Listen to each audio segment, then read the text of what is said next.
At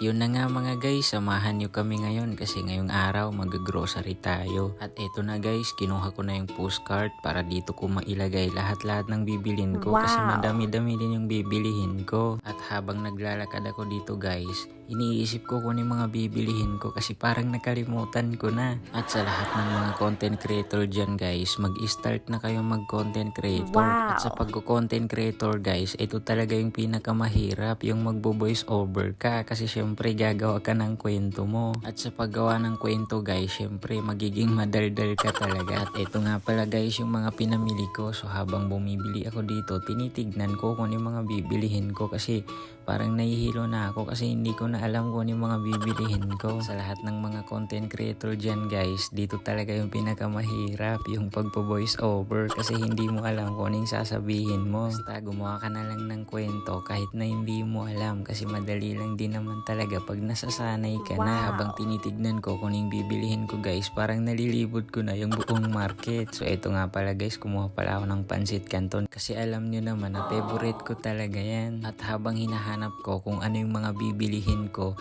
nag-video muna ako dito kasi may hinanap yung kapatid ko kaya ako muna yung nagbi-video. At eto na nga mga guys, bumili pala ako ng chocolate kasi yung mga pinsan ko, favorite talaga nila yung chocolate kaya bumili na lang ako. So dalawa pala yung kinuha ko. At syempre dahil mainit yung panahon ngayon, bumili na rin ako ng Nestea.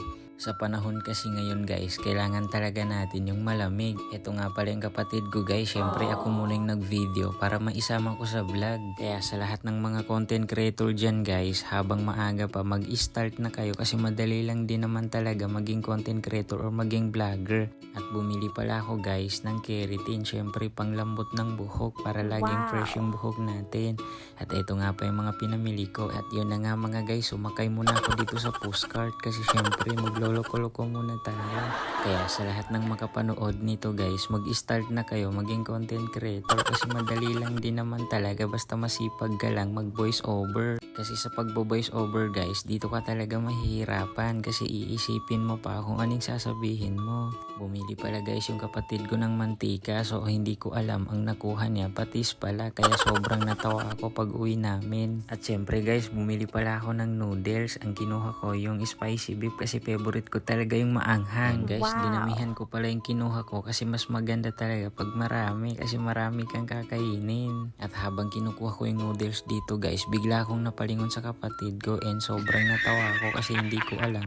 Sumakit pala yung paa niya kaya tinanggal niya yung sapatos. Hindi na daw natiis kaya tinanggal yung sapatos. Kaya sobrang natawa ko dito guys. At yun guys, sinama ko pala siya sa video. Syempre para makita niyo yung kalokohan niya. Kaya ayun guys, nagpa-video ulit ako kasi syempre ako naman yung maglolo ko. So dito nga guys, sumakay na nga ako dito sa postcard kasi syempre maglolo ko na naman kami. Iba talaga pag magkapatid kasi kung aning-aning ginagawa. And buti na lang guys, walang security guard na nakakakita kasi syempre baka sabihan nila kami. At yun na nga mga guys, tapos na kami mag-grocery kaya ito na lang yung mga pinamili namin. So pumunta pala ako dito sa my counter kasi dito na kami magbabayad guys. And buti na lang walang nakapila kaya syempre magbabayad na kami agad. Sa pag-content creator pala guys, kailangan talaga isipin mo kung ano yung mga sasabihin mo. Syempre pag naubusan ka na kung anong sasabihin mo, kwento-kwento ka na lang. Importante makakapag voice over ka sa vlog mo or content mo. And syempre mga guys, kailangan talaga natin tanggalin yung pagkamahiyain natin kasi yung iba kasi hindi nila pinagpapatuloy yung pag-content nila kasi iniisip nila na nahihiya na sila. At kailangan talaga natin guys dito sa social media, kailangan natin maging madaldal or tanggalin yung pagkamahiyain. Kaya ako dito ako naging madaldal sa pag-voice over. At yun na nga mga guys, habang inaabot ko yung mga binibili namin kay ate, parang may nakalimutan ako. Pero okay lang kasi sa susunod na pag-grocery namin, bibilihin ko na lang. Sa paggawa pala ng content guys, kailangan mo talaga ng kasama kasi syempre para may magbi-video sa'yo. Kaya yung kapatid ko, buti na lang binivideohan ako, supportive din. Kaya habang tinitignan ko si ate, hindi siya tumitingin kasi baka hindi na single. Yun na nga mga guys, patapos na kami. So ito pala yung mga pinamili namin. Kaya nilagay ko na lang dito sa postcard kasi ang postcard kasi hanggang sa labas ng mall, pwede mong dalhin kaya dinala ko na lang doon. So hanggang dito na lang guys.